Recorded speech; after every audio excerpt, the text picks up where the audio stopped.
সত্যভামা এবং যারা হরিভক্ত আছেন প্রত্যেককে আমার ভক্তিপূর্ণ প্রণাম জানাই। আমি শ্রদ্ধা জ্ঞাপন করি যারা প্রতি বৎসর এখানে এই মহানাম যজ্ঞের অনুষ্ঠানের আয়োজন করেন, হরিবাসরের, সেই কমিটির সেক্রেটারি, সভাপতি সহ এবং কমিটির অন্যান্য যারা পদাধিকারী সদস্যবৃন্দ, গ্রামবাসী সকলকে আমার ভক্তিপূর্ণ প্রণাম জানাই। আমি এখানে গত বছরে এসেছিলাম, কিন্তু সেই টাইমটা ছিল একটু আনটাইম, না? আজকে ঠিক টাইম? আচ্ছা, অনেক জায়গা আছে সামনে, আপনারা একটু এগিয়ে গিয়ে বসলে ভালো হয়, আর না হয় যারা পিছনে দাঁড়িয়ে আছেন সামনে এসে বসতে পারেন, অনেক জায়গা আছে। ফাঁকাফাঁকি না রেখে একটু মাখামাখি করে বসেন।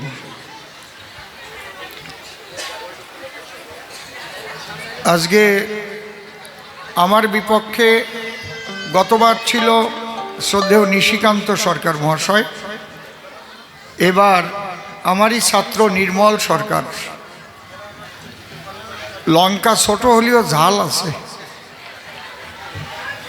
নাকি? টনটনা সুর, এখন যুবক বয়স তো, রস কত। কি গল্প যেন বলেছি একটা, হ্যাঁ,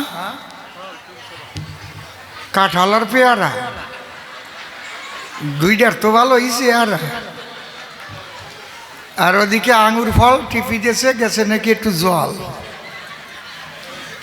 আর পেয়ারা যখন ঠাসা দিয়েছে, চারিদিক চিড়িয়া ঢুকছে। ও নাকি ব্যথা পায় আর কান্না করে, আবার মাঝে মাঝে হাসে পড়ে। কয় তুই হাসিস কেন আর কান্দিস কেন? কয় কান্দি তো ব্যথা পাই। হাসিস কেন? কয় আমারটা তো তবু গেল, পেয়ারা ঠেইলে ঠুইলে গেল। ওই যে আর একজন এত বড় কাঁঠাল লই আইতেছে, ওর কি হইবে? কয় নাই। তা কাঁঠাল আনার পরে কি হলো সেটা বলেছে কি? কেন তাই ছাড়লেন কেন? আপনারা বলবেন না, এই কাঁঠাল নিয়ে আসলো কি হলো, সেইটা কবে না। কারণ ওই রাজা খুব ভালো রাজা ছিল, ও ওদের একটা করে ফল আনতে বলল, মানে পরীক্ষা করলো কার একা খাওয়ার অভ্যাস আর কার সবাইকে দিয়ে খাওয়ার অভ্যাস। একটা আঙুর ফল ও তো একাই খাবে, একটা পেয়ারা, তার মানে ওর একা খাওয়া অভ্যাস। যখন বড় কাঁঠাল নিয়ে আসছে তখন রাজা জিজ্ঞেস করছে, তুই এত বড় কাঁঠাল আনলি, যদি আমার অপছন্দ হয় তাহলে তো তোরে এই জায়গায় অপারেশন কইরাও বইটা দেওয়া যাবে না। কয় না রাজামশাই, আমি ভাবলাম পাকা কাঁঠাল তো, আপনার যদি পছন্দ হয় তাহলে আমি একা তো খাইবার পারবো না, তো ভাবলাম যে সবাই রে লইয়া খাবো। আপনি খাবেন, আমি খাবো, মন্ত্রী খাবে, আবার আপনার রানীর জন্যেও 2টা কোষ পাঠাইয়ে দেব। রাজা ডাক দিয়ে বলে, তাই এর মতো ভালো মানুষ নাই, আয় কাঁঠাল ভাঙিয়া আমরা সবাই খাই। সবাই কাঁঠাল খেলো, আশেপাশে যারা ছিল ওই বাচ্চাটারেও দিছিল। খাস নাই কাঁঠাল? কয় খাইছি। কিন্তু মাঝখানে যে মুগুরের মতো একটা থাকে না কাঁঠালের, ওইটা বাকি ছিল, ওইটা ওর পাশায় ঢুকে দিতেছে, দেখ এবার খুইলে দেখ। সেই জন্যে কয় নাই। আমার না এইসব বাজে কথা ভাল লাগে না, আমার লজ্জা করে কেমন, সত্যি। এইসব বলা যায়, এইসব বলা যায়? বলেন আঙুর ফল, টিভি দিল, ঢুকলো জল, কি বাজে বাজে গল্প। বসেন, আমি ওর জবাব দিচ্ছি। তোরা বয়, গুড বয়, বয়, কথা বলবি নাকি আবার? বাহ, সমান কয়জন এক জায়গা বইছে, একেবারে পাঠশালার ছাত্র। মাস্টার দেন একজন এখানে, ধরো।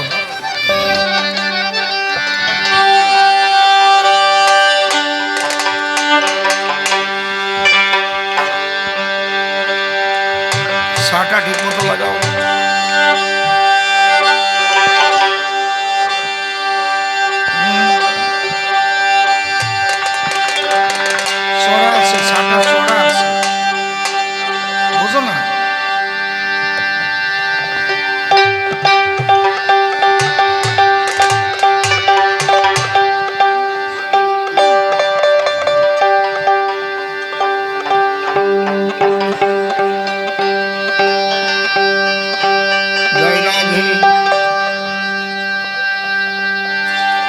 জয় জয় রাধা কৃষ্ণ নিতাই গৌরাম সীতা মাতা পিতা হরিচাঁদ গুরুচাঁদ প্রেমানন্দে হরি হরি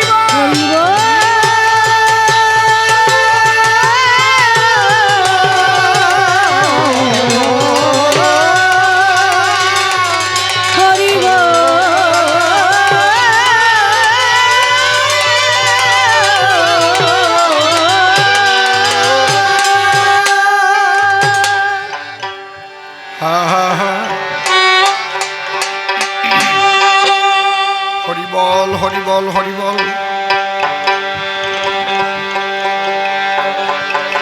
দোতারাটা আউটে নেই, হ্যাঁ আউটে একটু বাড়িয়ে দাও। আর দোতারাটার টোনটা বেশি আছে, টোনটা কমিয়ে ভিতরে একটু সাউন্ড দাও, বড় বক্সগুলো একটু দাও। হরিবল হরিবল একটু দাও, সাউন্ড দাও। হ্যাঁ খুলবে একটু। হরিবল।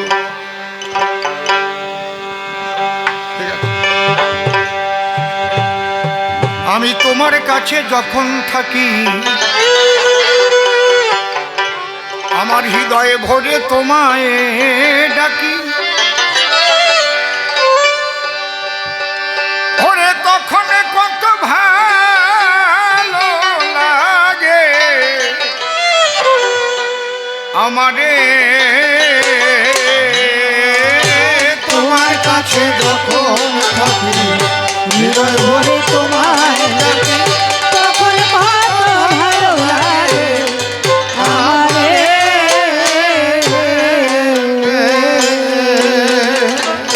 তোমার সুন্দর ভুবন দর্শন সবন, সুন্দর পবন সঞ্চারে, সুন্দর ভবন জীবন যৌবন, সুন্দর বন বসন্ত বাহারে তোমার কাছে যখন থাকি, হৃদয় ভরে তোমায় ডাকি, তখন কত ভালো লাগে আমারে।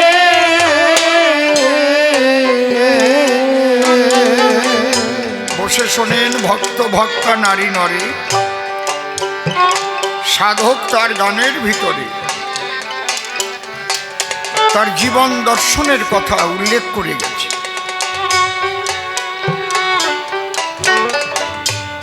একজন ভক্ত যখন ভক্তির প্লাবনে ভাসে, যখন তার ইষ্ট নামে সে মগ্ন হয় বসে, সে কৃষ্ণ ভজেন, হরি ভজেন, রাম ভজেন, যে যা ভজন, তখন সে ঈশ্বরের কাছাকাছি চলে যায়। কারণ নাম কৃষ্ণ চৈতন্য রসবিগ্রহ পুণ্য শুদ্ধ নিত্য মুক্ত অভিন্নাত্মা নাম নামী। কৃষ্ণ বলার সঙ্গে সঙ্গেই কৃষ্ণ মূর্তি ভেসে ওঠে, হরিচাঁদ বলার সঙ্গে সঙ্গেই হরিচাঁদের মূর্তি ভেসে ওঠে, রামচন্দ্র বলার সঙ্গে সঙ্গে শ্রীরামের মূর্তি ভেসে ওঠে। যখন ভক্ত তার ইষ্ট নামে মগ্ন হয়, তখন তার ভিতরে একটা আনন্দের উদয় হয়। এই আনন্দ কাউকে বোঝানো সম্ভব নয়। সে যে কি অনাবিল আনন্দ, এটা জানে একমাত্র ভক্তবৃন্দ। আর সেই ভক্তের সঙ্গে হয়েছে যার প্রেম সম্বন্ধ, প্রেমানন্দে হরি নামে সবাই মাতল হয়ে হরি নামে চোখের জল নামে।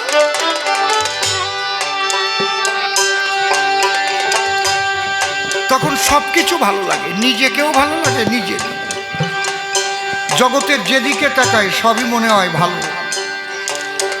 তোমার সুন্দর ভুবন দর্শন সবন, ও দয়াল সুন্দর পবন সঞ্চারে, সুন্দর ভবন জীবন যৌবন, সুন্দর বন বসন্ত বাহারে তোমার কাছে যখন থাকি, হৃদয় ভরে তোমায় ডাকি, তখন কত ভালো লাগে আমারে।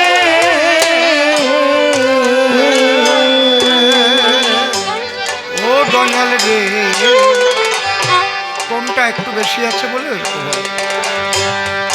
আমি তোমায় ছেড়ে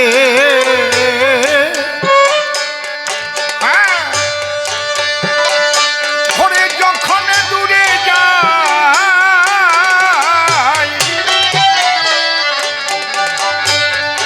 আমার কাজে আমার সাজে আমি বড় লজ্জা পাই। টুকুস করে মারি আজকে ও দয়াল রে, ছোট কাজ খুশি কাজ। তোমায় ছেড়ে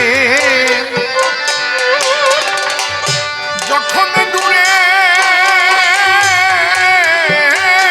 যাই, আমার কাজে আমার সাজে আমি বড় লজ্জা পাই। তখন কেমন করে মুখ দেখাই, দেবতা তোমার ধারে আমার, আমি আড়াল করে দাঁড়াইয়ে রই মোহের আধারে। তোমার কাছে যখন থাকি হৃদয় ভরে তোমায় দেখি, তখন কত ভালো লাগে বেশি আছে কোনটা আমারে।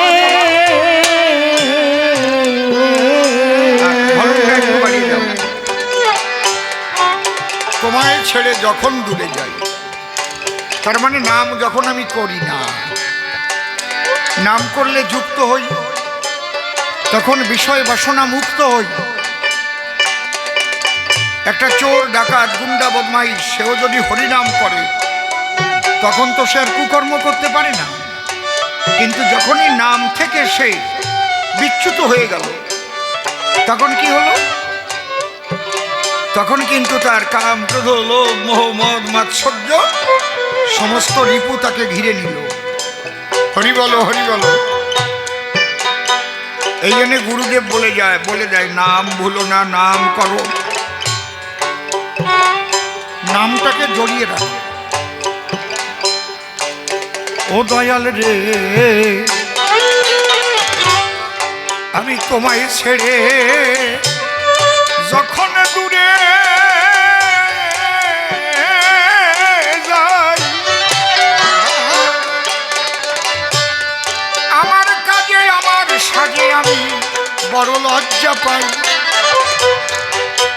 তখন কেমন করে মুখ দেখাই, দেবতা তোমার ধারে আমার, আমি আড়াল করে দাঁড়াইয়ে রই মোহের আধারে।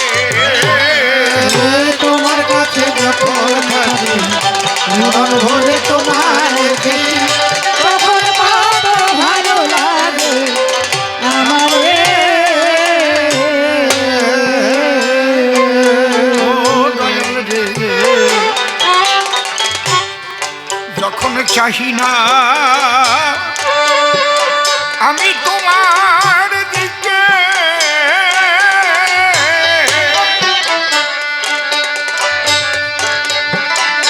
এই বিশ্ব জগৎ বিমুখ তখন আমার মুখ দেখে। ও দয়াল রে, বাবা বাবা বাবা, আমি চাহি না যখন তোমার দিকে,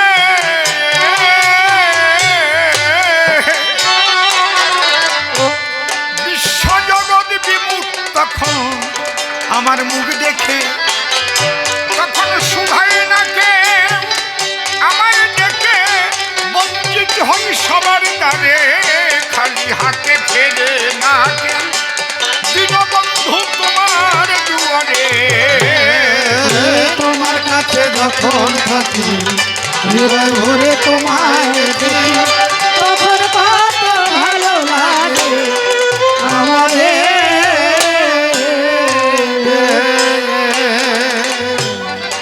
তুমি প্রভু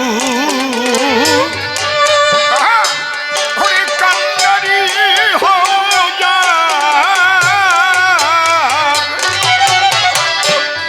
জলের কুম্ভীর কুম টানে তার বাঘে টানে দাঁড়। ও দয়াল রে,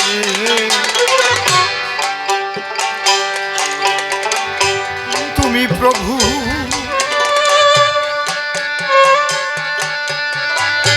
ওরে কান্নারি হও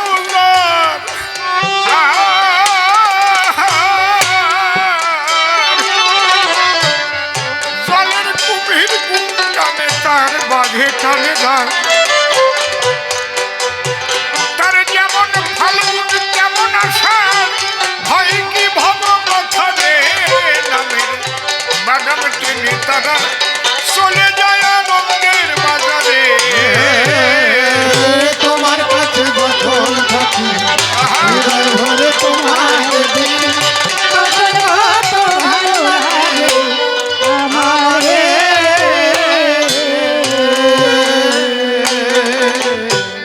ও দয়াল রে,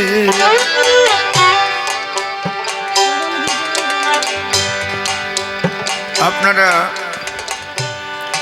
ভক্ত শ্রোতা অনেকে শুনেছেন বাবা গোপাল সাধুর কথা।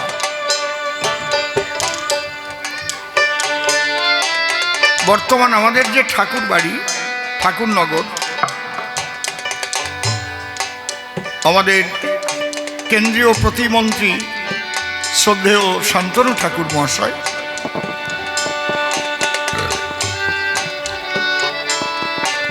ওনার বাবার নাম শ্রদ্ধেয় মঞ্জুল কৃষ্ণ ঠাকুর মহাশয়, তার বাবার নাম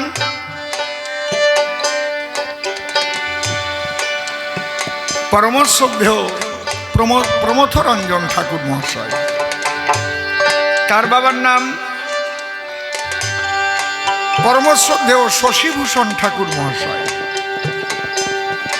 বুঝতে পারছেন? তার বাবার নাম পতিত পাবন বাবা গুরুচাঁদ ঠাকুর। এই গুরুচাঁদ ঠাকুরের পরম ভক্ত ছিলেন গোপাল সাধু। আমরা এই দলবল নিয়ে একাধিকবার গোপাল সাধুর বাড়িতে গান গেয়ে এসেছি, একেবারে জঙ্গলের পাশে দক্ষিণে খুলনার।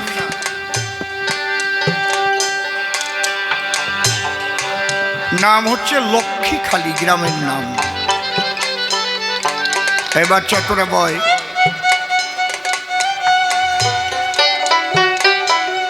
এক দাগে 1750 বিঘা জমি গোপাল সাধু।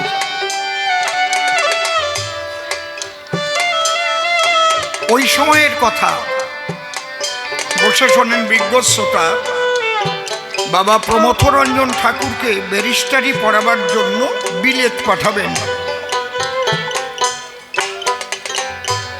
ইচ্ছাকার বাবা গুরুচাঁদের, কিন্তু ওখানে যেতে গেলে 14,000 টাকা লাগবে সেই সময়ের। ভক্তদের ডেকে বললেন, তোমরা কে কতটা সাহায্য করতে পারো? তার মানে ঠাকুর বাড়ির ঠাকুর যারা এমনি তো অন্য কর্ম তেমন করে না, তারা ভক্তদের সেবার দ্বারাই আবার ভক্ত সেবা দেয়।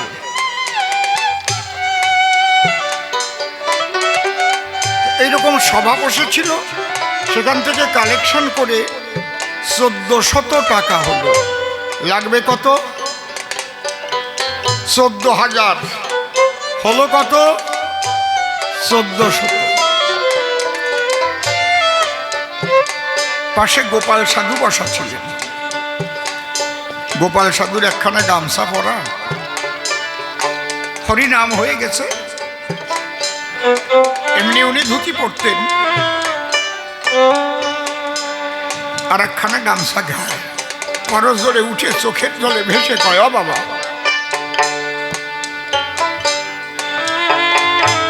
তুমি ভিক্ষা করছো কেন? তোমার যে লক্ষ্মীখালী 1750 বিঘে জমি আছে। গোপাল সাধু বলছে গুরুচাঁদ ঠাকুরকে, গুরু ভক্তি কারে কয় একটু শোনেন। আর তুমি দালান দেবার জন্য 14,000 টাকা জোগাড় করে রাখছো না তোমার মার কাছে? গোপাল সাধু দালান দেবে বলে 14,000 টাকা জোগাড় করেছে। গুরুচাঁদ ডেকে কয়, গোপাল, ও জমিও তো আমার নয় আর টাকাও তো আমার নয়। তখন গোপাল সাধু চোখের জলে ভেসে বলে গুরুচাঁদের পাশে, বাবা একটা প্রশ্ন করি তোমায়, এই গোপাল কার? দুই চোখের ধার ছেড়ে দিয়ে বলছে, তুমি বলো এই গোপাল কার? গুরুচাঁদ দায় থেকে ভক্তদের সামনে বলি ডেকে, গোপাল তো আমার। বলে গোপাল যদি তোমার হয় তাহলে এই জমি আর টাকা কি করে তোমার নয়?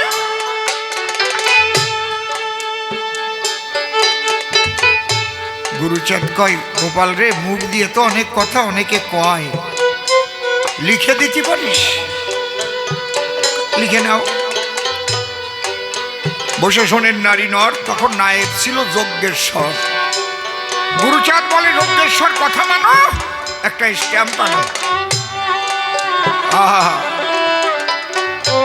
স্ট্যাম্প যখন এনে দিল, গোপাল সাধু ব্ল্যাঙ্ক স্ট্যাম্পে সই করে দিয়েছিল।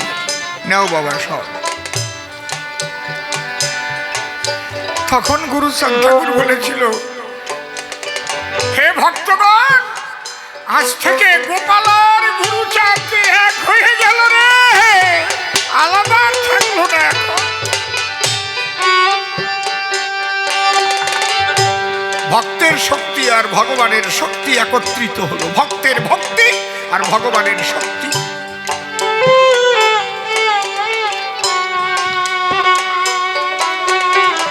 সেই 14,000 টাকা এনে দিয়েছিল, তাই দিয়ে বাবা প্রমথরঞ্জন ঠাকুরকে ব্যারিস্টারি পড়াবার জন্য সেই টাকা নিয়ে বিলেত পাঠিয়েছিল।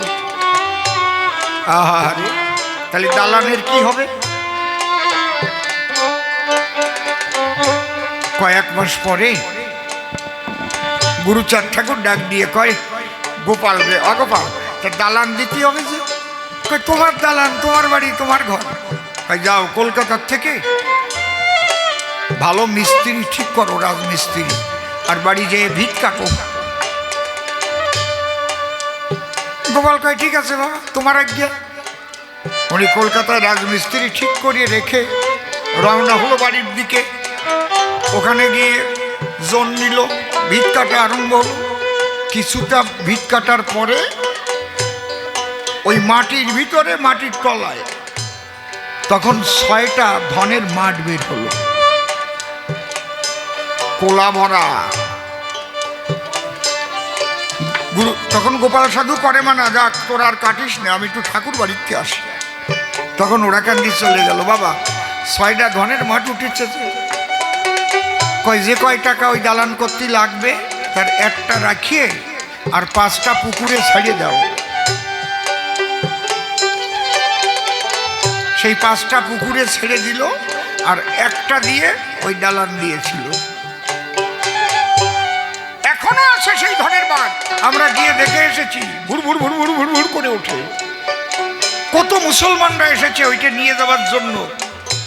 সাপে পাহারা দেয়, কেউ নিতে পারে না, বিরাট পুকুর। বুঝতে পারছো? গোপাল বলেছিল, বাবা দালান আমি করলাম, তুমি যেদিন যাবা সেই দিন গৃহপ্রবেশ হবে, তাছাড়া কিন্তু আমি দালানে ঢুকবো না। দাঁড়িয়ে বলি, সভ্য সবার ঠাই গুরুচাঁদার দেহে ধার থাকতে যেতে পারে নাই, তাই ওই দালানের মধ্যে আমার গোপাল কোনোদিন ছয় নাই, বাইরে টিনের ঘর বেঁধে বাস করেছে।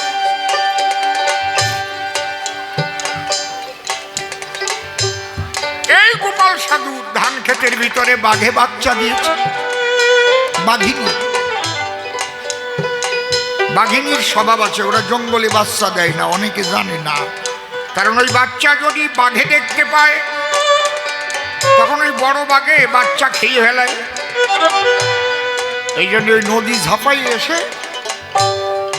ধান পাকার একটু আগে আগে সেই ধান ক্ষেতের মধ্যে বসে প্রসব করে শেষে বাচ্চা বড় হলে ওরে নিয়ে কোলে তখন চলে যায়।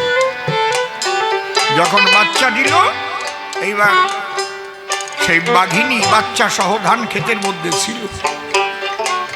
কৃষকরা যখন ধান কাটতে গেল, হঠাৎ চেয়ে দেখতে পায়, দেখি বাঘিনী বাচ্চা নিয়ে শুয়ে রয়। বাঘিনী যখন বাচ্চা দেয় তার কাছে কারো যাওয়া সম্ভব নয়। কোনো মানুষ গেলে ফেলবে গিলে। কৃষকের দলে তখন বাবা গোপালের কাছে গিয়ে কয়, এবার তোমার ধান কাটা হলো না কেন? তোমার ধান ক্ষেতের ভিতরে বাঘিনী বাচ্চা দিয়ে তাই কোলে করে নিয়ে শুয়ে আছে। তাই তোরা রাখ, এখানে থাক, আমি যাই। হায় রে ভক্ত রে! গোপাল সাধু হরিবল হরিবল বলতে বলতে দুই চোখের জলে ভাসতে ভাসতে বাঘের কাছে গেছে। সবাই করে মানা, বাবা যেও না, বাঘে খাবে। কারো কথা শোনে না, চারিদিক দিয়ে লোক দাঁড়িয়ে গেছে। যখন গোপাল সাধু বাঘের কাছে গেছে, গিয়ে বলছে, ওমা, তোর বাচ্চা নিয়ে এই জমিটা থেকে আর এক জমিতে যেতে পারিস না? এই ধান না কাটলে তো আমার ভক্ত সেবা হবে না। বাঘ গোপাল সাধুর দিকে ঢালু বালু করে তাকাচ্ছে। তাকাইয়া বাঘের দুই চোখ দিয়ে জল পড়ছে, আর গোপালের পায়ে সেই চোখের জল দিয়ে মুছে মুছে যেন বলছে, সাধু আশীর্বাদ করো, আমি যেন পরের জন্মে হরিভক্ত হয়ে জন্ম নিতে পারি। হরি বলো।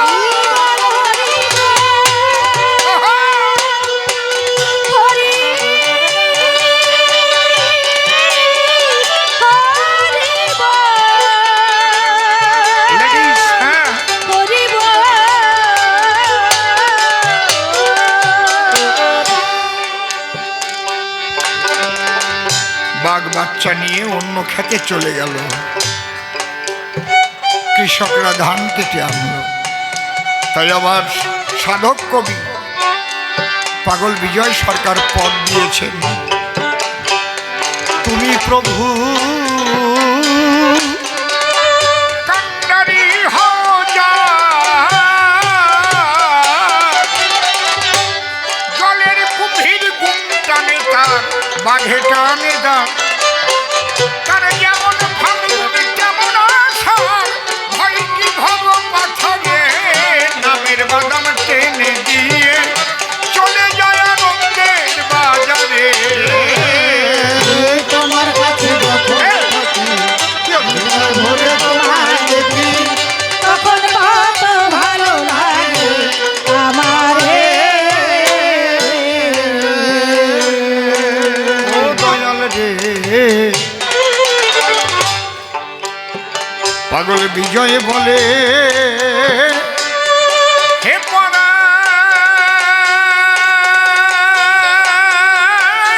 প্রিয়,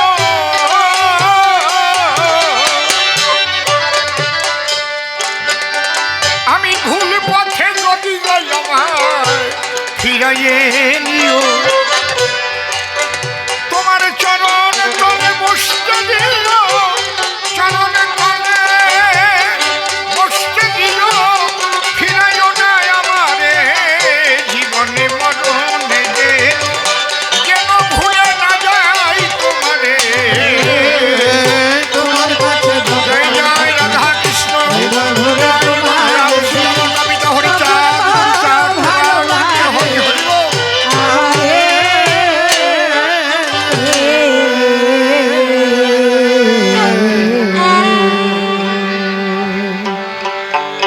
রাধা কৃষ্ণের যুগল পদ্ম হৃৎ পদ্মে করে আরাধ্য শুদ্ধ চিত্তে প্রণতি জানাই। সাধু গুরু বৈষ্ণব হেরি আর যত পুরুষ নারী আমার ভক্তিপূর্ণ প্রণাম গ্রহণ করিবেন সবাই। বন্দনার ভাব করে শেষ বক্তব্য করিব পেশ, সবিশেষ সভা মধ্যেই জানাই নিবেদন। অদ্যকার্যে কবিগান, এটা আমার দ্বিতীয় বৎসরের অনুষ্ঠান। এসেছি পেয়ে আপনাদের প্রাণের আকর্ষণ। জুয়েল মল্লিক যিনি ডাক দিয়ে বারে বারে বলেছিলেন, তিনি আমাদের ওখানকার আছে সাধু গুরু ভক্তজন, কি বলবো বাবা তোমায়, তোমার গান এবারও তারা শুনতে চায়। আমি বললাম আপত্তি আর করব কি, কারণ এই জন্য দিলাম কথা, বসে শোনেন বিজ্ঞ শ্রোতা। জানি না কয়দিন আর দেহে থাকিবে জীবন। আমি সবার কাছে করি মানা, যাদের এই যে কষি ছানা, এরা যেন বেশি কথাবার্তা বলে না। ওই যে দেখিছো বন্দুক নিয়ে তাড়া দেবে না, এখন যদি হও বেদাড়া খাবা, কিন্তু বন্দুকের তাড়া। এই জন্যে ভক্তগণের মনোবাসনা করিতে পূরণ। আজকে সদল বলে আমি আসি, মনটা বড় খুশি খুশি, আপনাদের সবাইকে করে দর্শন। কারণ বলি সভা সম্প্রতি এখন আমার জীবনের যা পরিস্থিতি, জানি না কখন ঘটিবে মরণ। কারণ উচিত কথা বলতে গেলে তখন তো মানুষ ওঠে জ্বলে, যে কথা কেউ অদ্যাবধি বলতে পারে নাই, বলি আপনাদের কাছাকাছি তা আমি বলিয়ে ফেলিছি। তবু মরার আগে সত্যি কথাটা তো কইয়ে যাই। সত্য কথা শুনলে পরে যদি মানুষের বিবেক জাগ্রত হতে পারে, তাহলে ভবিষ্যতে হিন্দু সমাজের মধ্যে আসবে জাগরণ। এই কথা চিন্তা করে আমি সত্য প্রকাশ করেছি বিশ্বের দরবারে। মরণের ভয় আমি পাই না কখন। আপনারা আশীর্বাদ করবেন, তাই মরণের ভয় আমার নাই। কিন্তু মৃত্যুকালে যেন একবার মনে পড়ে শ্রীহরির রাতুল চরণ, প্রেমানন্দে বলে হরি, দেহ যেন ত্যাগ করতে পারি, এই আশীর্বাদ নরনারী করবেন সর্বজন। যাক, তবে এসব কথা আর দেব না বক্তৃতা। আমাদের যে কাব্যগাথা, যখন তখন কই কবিতা, এগুলো বাংলা ছাড়া পাবেন কোথায়? এটা বাঙালির সম্পদ বটে, শোনেন দিয়ে মন। পূর্ববর্তী কবি যারা ছিলেন এই কবিগান গেয়ে গেলেন, আর গুরুমুখী বিদ্যা শিষ্যরা করিয়া অর্জন। গুরু কৃপার জোরে ধীরে ধীরে শেখার পরে দল গড়িয়ে তারপরে কবিগান করে যে কীর্তন। বঙ্গমাতার অঙ্গলোক কবি দল পুরাতনে করে স্মরণ জাগ্রত এই মহিতল। কবি হরিচরণ সাধন বলে আকল ছবি কবির দলে, তার অক্সান্তাই হরি বলে শিব শক্তি যার হৃদিতল। করে হরিচন্দ্রের কৃপা ভিক্ষা, হরিবরের কবি শিক্ষা, মনোহরের গুণের ব্যাখ্যা আজও করে ভক্ত দল। সাধনায় অমৃত লোভী ছিলেন বড়রাজেন সাধক কবি, যার গানেতে ঠাকুর রবি বিশ্বকবি হয় পাগল। তারই সঙ্গী কবি নকুল, যার গানেতে সবা আকুল, পাগল বিজয়ে পেয়ে তার কুল ফুল ফুটালো ভূমণ্ডল। বিজয়ের ভাটিয়াল গানে ভক্তি আনে ভক্ত প্রাণে, সুরছন্দর মধুর টানে ঝরত কত নয়ন জল। নিশিকান্তের পদযোজন যায় না করা তাহার ওজন, আজও যাহার গুণের যাজন করতেছে সুধী সকল। কবি চন্দ্রকান্ত কুমুদাদি রজনী মহিমনাদি, খোরশেদ মিয়া কণ্ঠসাদি গাইল কবি সুনির্মল। গীতামৃত সঙ্গে পেয়ে মনোরঞ্জন চলছে ধেয়ে, নারায়ণের তরি বেয়ে চলেছে বিজয় পাগল। কবি রসিক শেখর রসে ভরা, সুরেন্দ্র হয় মধু খরা, অমূল্য মাতালো ধরা পেয়ে ভবা পাগলার বল। আর করে হরিচাঁদের কৃপা ভিক্ষা, ওটা অনেক আগে হয়ে গেছে। হরিবর কি হরিচাঁদের কৃপা পেয়ে শ্রীনিবাস চলেছে ধেয়ে, হরি যাহার তরির নিয়ে ভয় কেড়ে তার সাগর জল। ইত্যাকারে গান লিখেছি বলি আপনাদের কাছাকাছি, এটা 40 বছর আগে রচনা করেছি। এই গান শুনেছিলেন শ্রদ্ধেয় দাদু ভাই নিশি সরকার যে জন। এই গান শোনার পরে ডাক দিয়ে বলেছিল, আশীর্বাদ দিয়ে আমারে হস্ত দিয়ে মস্তকের পরে। দাদু, এই বয়সে এত সুন্দর গান তোর মধ্যে আসে, আমি আশীর্বাদ তোরে করিলাম অর্পণ। অন্তর দিয়ে দেখলাম ভেবে তোর বিশ্বজোড়া নাম হবে, একদিন বিকশিত হবে তোর ওই মেধা এ বিশ্বভুবন। সাধুগুরুর আশীর্বাদ পেয়ে আজ আপনাদের ওই চরণতরি মস্তকে ধরি, দেশ বিদেশে বেড়াই কবি গান গেয়ে। আজকে আপনাদের প্রাণের টানে যোগ দিয়েছি কবি গানে।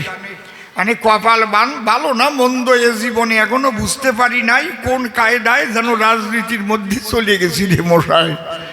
আর ওই জায়গায় গেলি তো সে মানে একেবারে ব্যাঙেও ঠোকা দেয়। ব্যাং যার নাই মোটে ঠ্যাং, সেও সে লাথি দিতে চায়।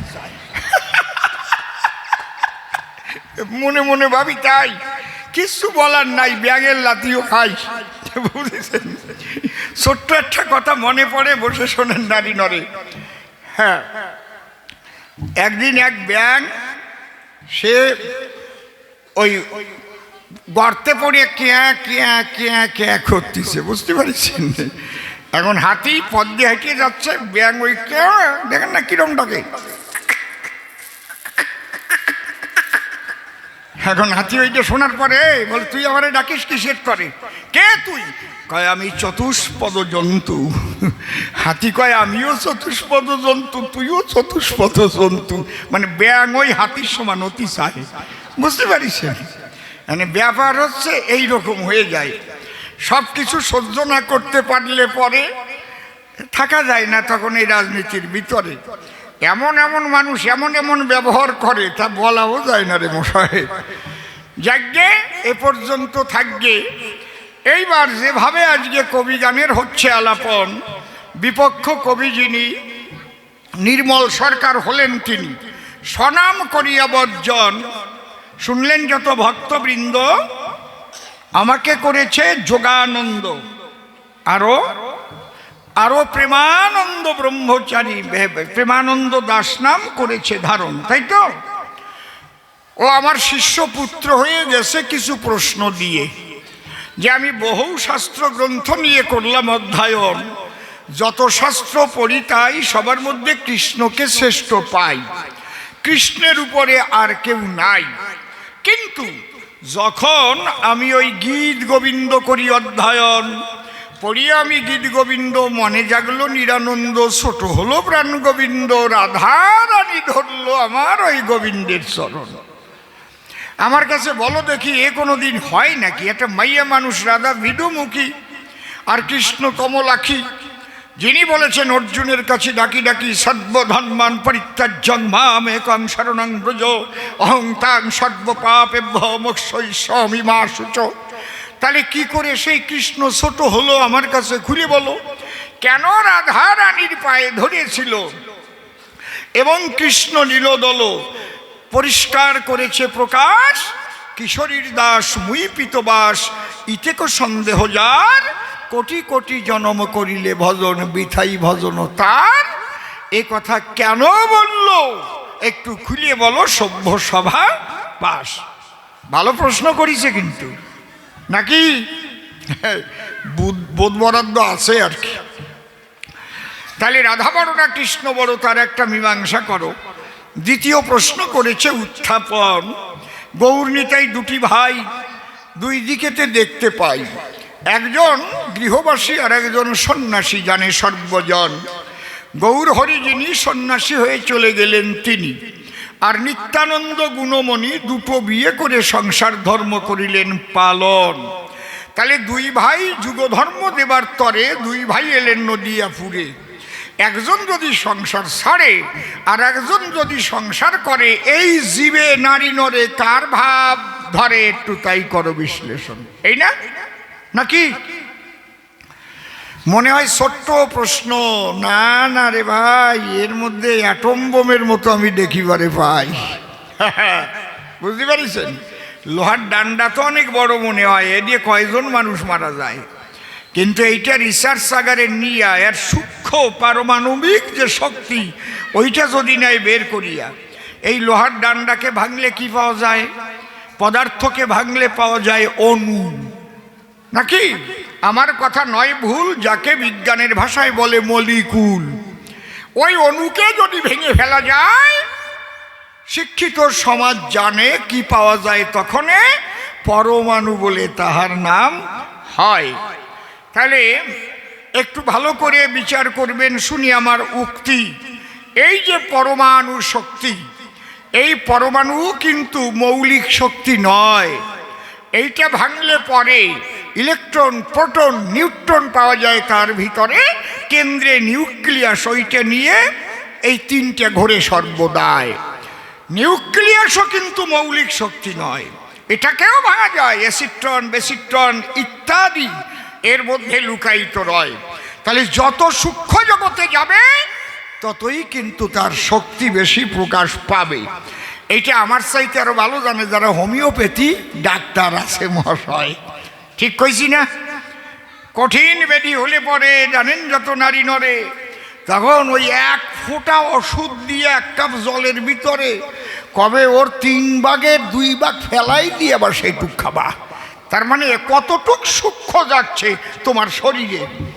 তাহলে আমার কথা করুন লক্ষ্য, এই যে কথাগুলো অতি সূক্ষ্ম, ওর দুটো প্রশ্নের মধ্যে সেই সূক্ষ্ম তত্ত্ব লুকানো যে আছে সুনিশ্চয়। তবে বাবা সুন্দর প্রশ্ন করেছ, দান দাঁড়ায় সভ্য সভাস্থান। আজকে সাধু গুরু বৈষ্ণব সুমহান তোমার প্রশ্ন করার জন্য তারা কৃষ্ণ কথা করিবে শ্রবণ। শোনো, ভগবান শ্রীকৃষ্ণ যিনি ডাক দিয়ে বলেছেন তিনি, তোমার ওই গীতাও আমি মানি, ভাগবত আমি মানি, সব আমি মানি, ওগুলো আমি জানি, তাই তো তোমার হাতে করেছি অর্পণ। তোমার হয়তো মনের ভিতরে প্রশ্ন উঠেছে, তাই এসেছো আমার কাছে, ধন্যবাদ তোমায় আমি করিলাম জ্ঞাপন।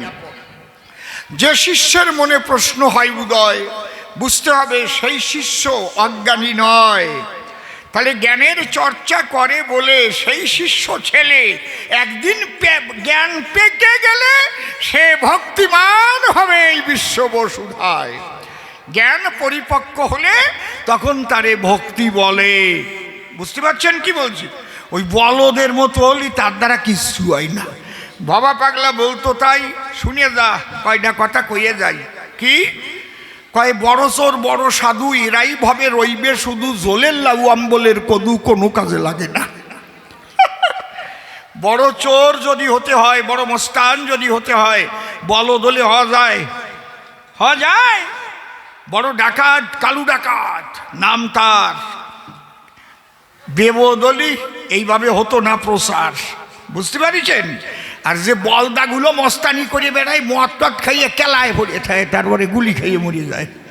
ঠিক না নাকি? হ্যাঁ, কায়দা আছে। কি কি বলবো আপনাদের ধারে? এই জন্যে আমার এই শিষ্য বোকা নয় চরাচরে, জ্ঞান আছে ওর ভিতরে, তাইতে খুঁটিয়ে খুঁটিয়ে প্রশ্ন করে। তাহলে রাধা বড় না কৃষ্ণ বড় বিচারে তাই করো নিরূপণ। শোনো, আমি নিরূপণ করার কে? ভগবান যা বলিয়ে গেছে তাই বলবো তোমাকে, নাকি? এ জায়গায় তো আমার হাত দেওয়ার কোনো উপায় নাই। ভগবান কি বলছে? ধরো আমার কথা, ধরো, আমা হতে আমার নাম বড়, নাম হতে আমার কি বড় বলো? ভক্ত বড়াই তো উনিও জানে, ও জানে না। ওর বাড়ি নিয়ে একটু শিখই দিও দি। ভগবান বলেছে তাই। হে নারদ গোসাই, আমি কোন জায়গায় আমার অধিষ্ঠান? নাহং তিষ্ঠামি বৈকুণ্ঠে যোগিনাঙের হৃদয়ন চ মদ ভক্তা যত্র গায়ন্তী তত্র তিষ্ঠামি। হে নারদ, হে নারদ, আমা হতে আমার নাম বড়, নাম হতে আমার ভক্ত বড়। ভক্ত না থাকিলে ভগবানের মান থাকে কোন জায়গায়? মনে মনে ভাবেন তাই পশ্চিম বাংলায় একজনও কৃষ্ণ ভক্ত নাই। তাহলে কৃষ্ণ মন্দির একটাও থাকবে কোন জায়গায়? কথা কন কি? হ্যাঁ, কায়দা আছে। মনে করেন এই পশ্চিম বাংলায় একজনও রাম ভক্ত নাই, একটাও রাম মন্দির তৈরি হবে? ভারতবর্ষের থেকে যেদিন কৃষ্ণ ভক্ত রাম ভক্ত ভ্যানিশ হয়ে যাবে, ওই রাম মন্দির কৃষ্ণ মন্দির কোনোটা গুদাম গড়াবে, কোনোটা পায়খানা বানাবে। কথা বোঝা গেল কি? তাহলে এই ভগবানের পূজা যে এখানে হয়, হরিনাম যজ্ঞ দিয়ে প্রেমানন্দ পায়, তাই না? এর কারণ কি? কৃষ্ণ ভক্ত আছে এই জায়গায়। বসে শোনেন জ্ঞানী দলে, একটু আগে এসে ভালোবেসে সিলিন্দা থেকে মতুয়া সম্মেলনে যাবার জন্য আমাকে বলে। দেখেন ওদের কত গুণ, ওদের গানটা হবে 16ই ফাল্গুন। তাহলে 16ই ফাল্গুন ওখানে হবে মতুয়া সম্মেলন। তাহলে মতুয়া সম্মেলন করবে কারা? হরিচাঁদের ভক্ত যারা। মনে করেন যতদিন ওপার বাংলা থেকে এই উদ্বাস্তুরা দেড় ভাগ হওয়ার ফলে এই ভারতে ঠেলিয়ে ওঠে নাই, আমার কাছে বলুন দেখি, এই ভারতবর্ষে একটা হরিচাঁদের মন্দির ছিল নাকি? কথা কও, কথা কও না কেন? সত্যি কথা কতি এত কি? তাহলে ওই মতুয়ারা যখন ওই দেশ থেকে এখানে এলো, ধীরে ধীরে হরিমন্দির মতুয়া সম্মেলন আরম্ভ হলো। আমি করি আলোচনা, এই মতুয়া সম্মেলন 40 বছর আগেও ছিল না। ওই সিটিয়ে ভোটা কোনো দুই এক জায়গায় একটু বাড়ি বাড়ি একটু হরিনাম যারা যারা ছিল তারা করত। বুঝেছেন কথাটা কি কইছি? এখন সারা ভারতবর্ষ নয়, ভারতের বাইরেও বিভিন্ন দেশে এই মতুয়া সম্মেলন হয়। আমি নিজে বিশ্ব মতুয়া সম্মেলনে গান গাইতে গিয়েছিলাম দুবাই, শারজায়, ইসলাম রাষ্ট্র যারে কয়, বিশ্ব মতুয়া সম্মেলনে, যেখানে ইংলিশে গান লিখে এসেছিল বিভিন্ন দেশ থেকে। হরিসঙ্গীত করেছিলাম পরিবেশন। Hari, you are my security, so I have got very beauty, my duty is always your name. I thought I am the greatest leader, but all things are your game. My duty is always your name. বুঝতে পারছেন? কি বলবো আপনাদের ঠাই, এই English গানও সেখানে গাই। অনেকে দেখবেন লাফাই লাফাই কয় 4 পাস এমএলএ, আমার দ্বারা একটু আসলি বুঝাই দিতাম 4 পাস না কি পাস। সে যদি বসতো তাহলে ঠিক পাতো, এ পাশ ও পাশ দপাস হয়ে চলে যেত। You have given my soul and my best health, you have given me all worldly wealth, so you are very charitable man, no other can be the same, my duty is always your name. Your beloved sons are Golok and Tarok, Oshini and Bohananda, whose out we slog. So you are their life leader, Hiramon was one of them, my duty is always your name. এমনি ভাবে গান লেখার পরে পরিবেশন করেছিলাম Sharjah, Dubai শহরে। হাজার হাজার ভক্তবৃন্দ এসেছিল সেই বিশ্ব মতুয়া সম্মেলনে আনন্দ উপভোগ করবার তরে।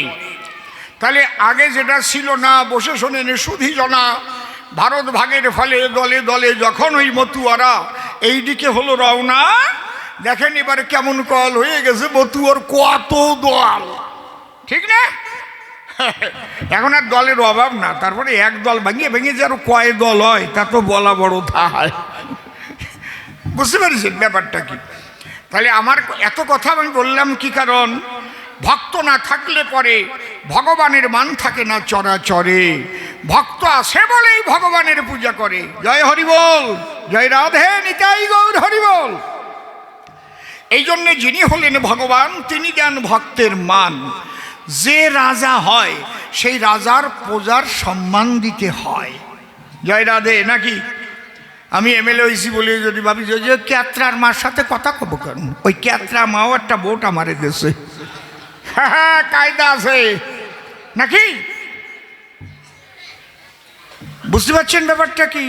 হ্যাঁ, যিনি কৃষ্ণ ঘনশ্যাম তিনি দেন ভক্তের দাম। কেন দেন? এখান থেকে শেখার বিষয়। আরে বলদ বোঝো না, এক একজন বড় বসে বড় চেয়ারে বাসে না ঠেয়ারে মানুষকে মোটে ছোট্ট জ্ঞান করে, ভাবে যে আমি কত বড় হয়েছি একজন, তা না। ভগবান দেখালেন তাই। হে বিশ্ববাসী, তোমাদের কাছে বলে যাই, আমি বিশ্ববিতা মালিক চাই, তথাপিও আমি ভক্তের সম্মান করেছি অর্পণ। ভক্ত আছে অনেক প্রকার, কাণ্ড বড় চমৎকার। কোন ভক্তের শ্রেষ্ঠত্ব দিয়েছেন কৃষ্ণ মদন মোহন? বাবা ভালো করে শোন আজকের কথাগুলো। ভক্ত তো এক রকমের নয়, এই ভক্তকে দুই ভাগে বিভক্ত করা হয়। এই কথা কয় কিনা? কথা কই না? আপনাদের কাছে বলে রাখি, ভক্তকে দুই রকমের ভাগ করেছে কৃষ্ণ কমলাক্ষী। কি কি? হইতুকি আর অহৈতুকি। হইতুকি ভক্ত কাহাকে বলা হয়? যারা আত্মসুখ পাবার তরে বসে শোনেন নারী নরে, ভগবানের নাম করে সর্বদাই। হয়তো কেউ 19 বছর বিয়ে করে ছেলে মেয়ে হয় নাই গড়ে, তারাও এসে নাম কীর্তনে কান্নাকাটি করে, মানত করে, যদি এই সাধুগুরু বৈষ্ণব গোবিন্দের কৃপায় আমাদের একটা ছেলে হয়, আগামী বছর এই হরি নামের খোলায় মনে আছে ভাবো আমি 5 কুইন্টাল চাল দেব। চাল দেবে কেন? পাবার জন্য সন্তান। ভগবান রে চাই না, কায়দা আছে। বুঝেছেন? দুই ভাই ব্যবসা করে, বাবা তার গেছে মরি। দুই ভাই ব্যবসা করে, বাবা ভাগ করে দিয়ে গেছে। দুই ভাইকে দুটো বড় মুদি দোকান করিয়ে দিয়েছে। একজনের নাম যদু আর একজনের নাম মধু। মনে রাখবা কিন্তু। কি কি নাম? জোরে কাও, কি কি নাম? যদু আর মধু। কি সুন্দর নাম রে। তা শোনো, এখন ওই কথা কই না মাঠারণ, আমার দিকে রাখো মন। কথা বলো কি কারণ? আমি তো আগেই করেছি বারণ।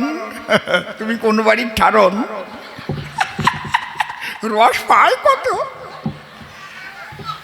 এইবার এই মধু বেশ একটু চালাক চতুর, তা ওর বউয়ের নাম হচ্ছে কালী, আর যদুর বউয়ের নাম হচ্ছে ফেদি। আগে এইরকম নাম ছিল না, কত রকম ডাকতো, ইতি, ফেলানি ছিল না নাকি? ফেদি, ওই নাক দিয়ে ফ্যান পড়ে, চোখ দিয়ে কেটে ফেদি, সরা এই ফেদি, এরকম ছিল না? প্যান্দা, এরকম নাম ছিল। বুসি, কি মাইরি ছিল কিনা তোমরা কও? এই জায়গায় একজন আছে, ওই যে বুসি মাইরি, দেখিছ? আবার কারো নাম ছিল নাকেশ্বরী, যার নাক বেশি লম্বা হতো নাকেশ্বরী নাম দিত। তা মধুর বউয়ের নাম কি? কালী। আর যদুর বউয়ের নাম কি? ফেদি। এখন ওই মধুর দোকানে ভালো বেচা কেনা হয়, খরিদ্দার যায় না ওই যদুর দোকানের দরজায়। মধু কি করে? প্রতিদিন মা কালীকে স্মরণ করে দাঁড়াইয়ে দুয়ারে কালী কুলাও কালী কুলাও বলে যাত্রা করে। মানে যদু মনে মনে ভাবে তাই আমার দোকানে খদ্দের নাই, আর মধু আমার বড় ভাই, ওর দোকানে খালি খরিদ্দার যায়। ও সকালবেলায় দাঁড়ায় দরজায়, দেখি বিড়বিড় বিড়বিড় করে কি কয়। ও চুপ চুপ করে শুনতেছে। ও কালী ভক্ত, আর ওর বউয়ের নাম কালী। ও বলছে কালী কুলাও কালী কুলাও। ওই শুনে যদু ভাবতেছে ও বৌদির নাম কইয়ে বেরোয়, তাহলে বউয়ের নাম কয়ে যদি দোকানে যাওয়া যায় তাহলে বেচা কেনা বেশি হয়। দাদা আমারে শিখাই দেয় নাই, আমি কালকে এইটা করবো।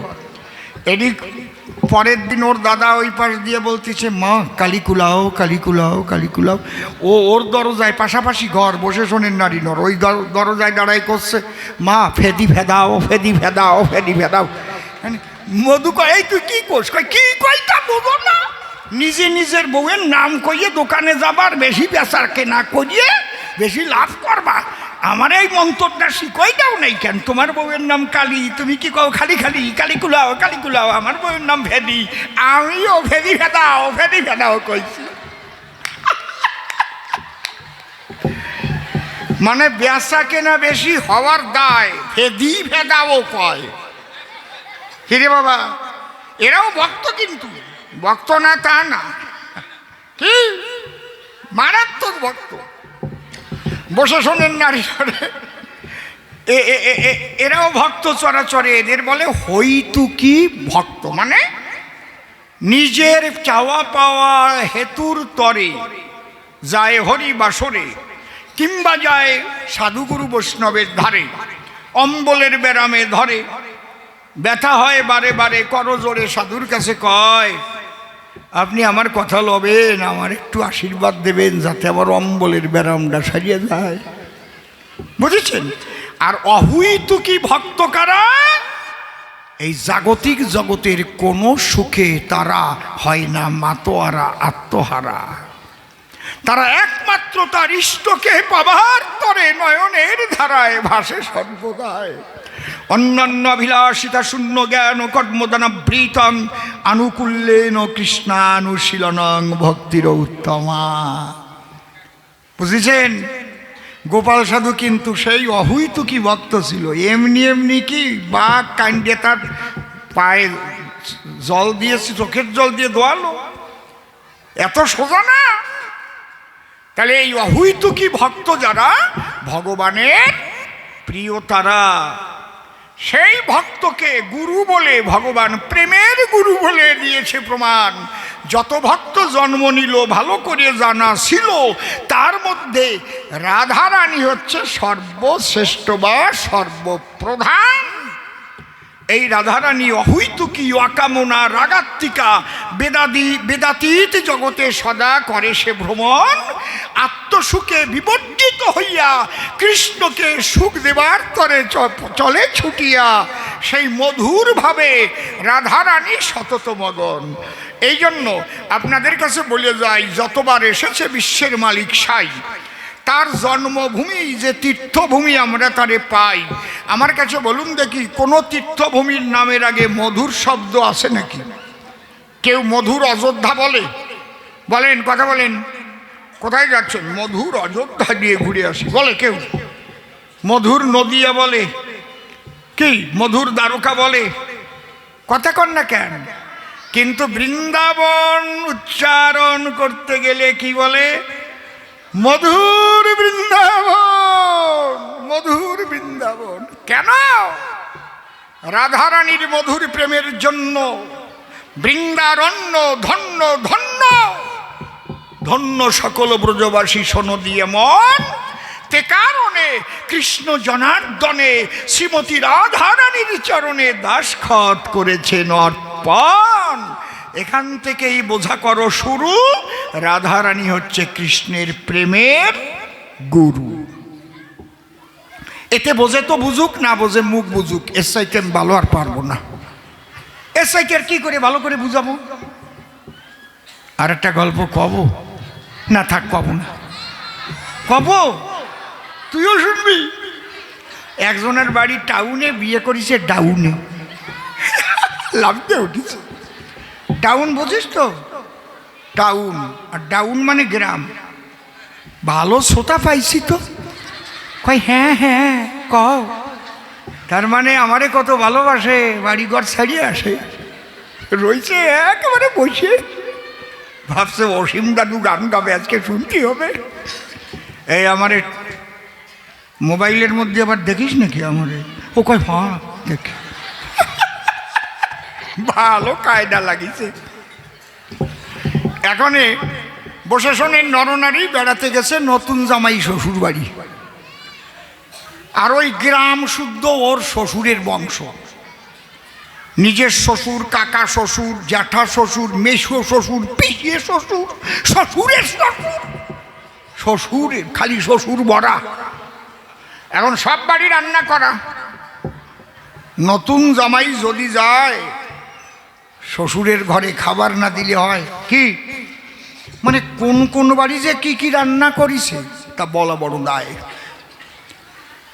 কি রান্না করে নাই সেইটা কও, আমি মনে করে বলতে পারবো না। কোনো বাড়ি হাঁসের মাংস, কোনো বাড়ি মুরগির মাংস। মুরগির মধ্যে আবার পার্থক্য আছে, বুঝেছ কি বলছো? দেশি, তারপরে আরো কি কয়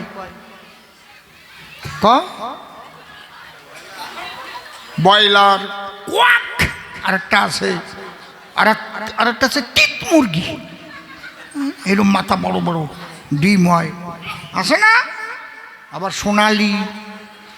এক এক বাড়ি এক এক রকম রান্না না হলে এক জিনিস খাওয়া যায়। কোন বাড়ি কচ্ছপ, সব বাড়ি যেন মৎস্যপ। সব বাড়ি গিলিছে, পাইছে, সব বাড়ি খাইছে। ডাল যে কত রকমের রান্না হয়েছে, মটর ডাল, মুগের ডাল, মুসুরির ডাল, ছোলার ডাল। খালি যদি কলার ডাল দিয়ে না খাতো তো বেকায় ডাটা অত না। কলার ডাল হচ্ছে তেল তেলি, ও সব কয়টারে নিয়ে ক্যালকেলাই নিচের দিক নামতে থাকে খালি। আমার না এইসব বাজে কথা ভাল লাগে না, আমার লজ্জা করে কেমন ছাতা। তাই কয় কও কও, কিংবা আনন্দ পাচ্ছ তো নাকি? হরিবল অন্তরে আসে ভাবো, তত্ত্ব কথা তো কবই কব, তার মাঝখান দিয়ে একটু চুটকিও দেব নাকি? বসে শোনেন নারী নরে। ওই সব খাবার পরে উনি আবার একটু চাকরি বাকরি করে, মিনি বাসে চড়ে অফিসে যাচ্ছে। পেটের মধ্যে তো আরম্ভ হয়ে গেছে, গ্যাস হয়ে গেছে। ভাগ্য ভালো ছিল, গ্যাস নিম্ন গতি হলো। ঊর্ধ্বগতি হলে কিন্তু বিপদ হয়, হার্ট অ্যাটাক করে যায়। এবং যখনই ওই মিনি বাস ব্রেক করতেছে তখন সামনের দিক ঝুঁকতেছে, দাঁড়ায় আছে, আর ওই পেটে চাপ লাগতেছে। চাপ লাগিয়ে বাতাস যাবে কোন জায়গায়?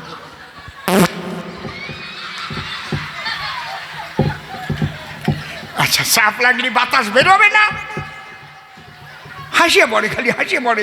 যদি কারো হাসিয়ে পড়ে তা কি করবে? তা এর যেন কি কয়, এই ওই রকম বলে নাকি, কেউ কয় সরাসরি পাপ, বলতে পারো না বাইকম্প, একেবারে বলিয়ে ফেলিছে পাপ। বসে শোনেন ভক্তবৃন্দ, কি যে দুর্গন্ধ, অত জিনিস পচিছে, আরো আজ পচা হয়ে গন্ধ বেরোইছে, পুরো পচে নাই তো। কি এখন এক ভদ্রলোক বলছে, দাদা কাজটা কে করতেছেন, ভালো হচ্ছে না, কিন্তু বাসের টেকা যাচ্ছে না। ও ভাবতেছে যখন ভালো হচ্ছে না তাহলে একটু চাপিয়ে চুপে দেই, ভালো করে চাপিয়ে ধরিছে। এবার শব্দের পরিবর্তন হয়েছে কিন্তু গন্ধের তো পরিবর্তন হয়নি। যখন চাপিয়ে ধরিছে আবার ব্রেক কষিছে, তখন আর এরকম হয় নাই। শব্দের পরিবর্তন হলেও গন্ধের পরিবর্তন তো হওয়া সম্ভব নয়। করে বাইকম্প দিল, আর ওই লোকটা ওর পিছনেই দাঁড়ানো ছিল, একেবারে অ্যাটম বোমের মতো নাকের মধ্যে ঢুকিয়ে গেল। দাদা কাজটা কে করছেন, ভালো হচ্ছে না কিন্তু। ও ভাবতেছে এখনো ভালো হয় নাই, তাহলে আর একবার চাপিয়ে ধরিয়ে দিয়ে দেখি। এইবার আবার যখন চাপিয়ে ধরিছে আবার ব্রেক করেছে, এইবার ফুস করে বেরোইছে। ও দাদা কে কাজটা করছেন, ভালো হচ্ছে না কিন্তু। তখন ওই লোক খেপে গিয়ে কয়, কাজটা আমি করেছি, তোমার কথায় আমি 3 বার চেষ্টা করেছি, এর চাইতে ভালো আমি আর পারতে পারবো না, যদি ভালো চাও নিজে পাঠিয়ে নাও, যাও। তাই মনে করি ভাবো না, প্রথম প্রশ্নের জবাব রাখি নাই, অভাবের চাইতে ভালো আমি পারবো না, যদি এতে পছন্দ নয় নিজে দিয়ে নাও গেই সবাই। এইবার একটা গান গেয়ে নেই, তারপরে দ্বিতীয় প্রশ্নের জবাব দেই, আপনারা শোনেন বিজ্ঞ জন। হ্যাঁ,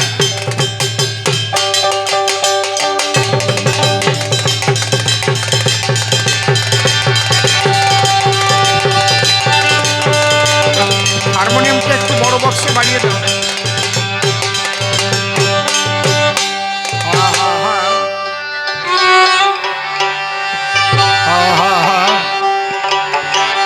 ঠিক আছে।